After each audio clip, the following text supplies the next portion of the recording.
వ్యభిచారము ఏమన్నారు?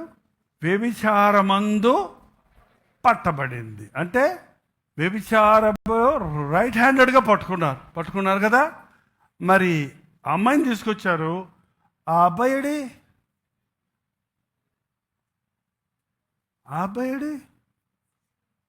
మన దేశంలో కూడా ఇప్పటికి కూడా ఆడవాళ్ళు తప్పు చేస్తే తప్పు, మగవాళ్ళు తప్పు చేస్తే పర్వాలేదా?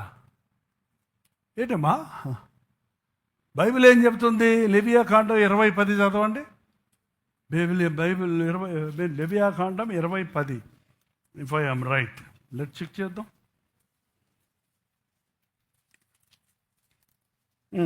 20:10. పరుని భార్యతో వ్యభిచరించిన వానికి, అనగా తన పొరుగువాని భార్యతో వ్యభిచరించిన వానికి, ఆ వ్యభిచారికిని, ఎవరికి? అతనికి, ఆమెకు కూడా. వీళ్ళు ఏం చేశారు? ఆయన వదిలేసి ఈ అబ్బాయిని పట్టుకొచ్చారు. ఏంటంటే పెద్ద గొప్పగా ఏదో సాధిద్దామని. పురుషుడు తప్పు చేసినా తప్పే, స్త్రీ తప్పు చేసినా తప్పే. వ్యభిచారం చేస్తే పురుషులకు లైసెన్స్ అనుకుంటున్నారా? No no no no no. స్త్రీలకు వెంటనే దాని ప్రతిఫలం ఉంటుంది కనుక గర్భవతులు అవుతారు, లేక గర్భనిరోధం చేసుకుంటారు. కాబట్టి దాని ఎఫెక్ట్, దాని శిక్ష ఎక్కువ ఉంది వాళ్ళకి.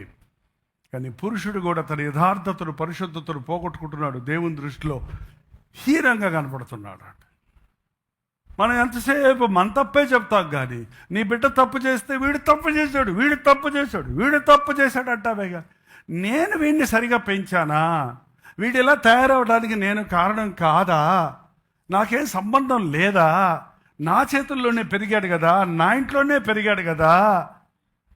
ఈ బిడ్డ ఇలా వెళ్ళిపోయింది, ఎవరితోటో లేచి వెళ్ళిపోయి పెళ్లి చేసుకుందంటే పనికి మాలింది, నా కడుపును చెడబుట్టించింది, చావే అక్కడన్నా తిడతావేంటమ్మా? నీ ఇంట్లో బిడ్డని ఎక్కడికి వెళ్తుంది, ఎవరితో మాట్లాడుతుంది, ఎన్ని రోజుల నుంచి జరుగుతుందని తల్లిగా నీకు బాధ్యత లేదా? తండ్రిగా నీకు బాధ్యత లేదా? అరే, పిల్లల్ని ఇష్టం వచ్చినట్టు వదిలేసేది. తర్వాత వాళ్ళు తప్పు చేస్తే, వాడు తప్పు చేశాడు, వాడు చచ్చినా బాగుండు, వాడు చచ్చే చావని, వాడు నా కొడుకే కాదు, నా కూతురే కాదు అంటారు. ఏంటండి, మన బిడ్డలు చెడిపోతే అందులో మనకు భాగం కూడా ఉందండి. అది మనం ప్రార్థన చేయాలి మందిరంలోకి వచ్చినప్పుడు. దేవా, నా బిడ్డను నేను సరిగా పెంచుకోలేకపోయినా నన్ను క్షమించు, నా బిడ్డను నేను సరిగ్గా గద్దించలేకపోయినా నన్ను క్షమించు అని నువ్వు ప్రార్థన చేస్తే నీ ప్రార్థన విని దేవుడు నిన్ను క్షమిస్తాడు, నీ బిడ్డను కూడా రక్షిస్తాడు అండి.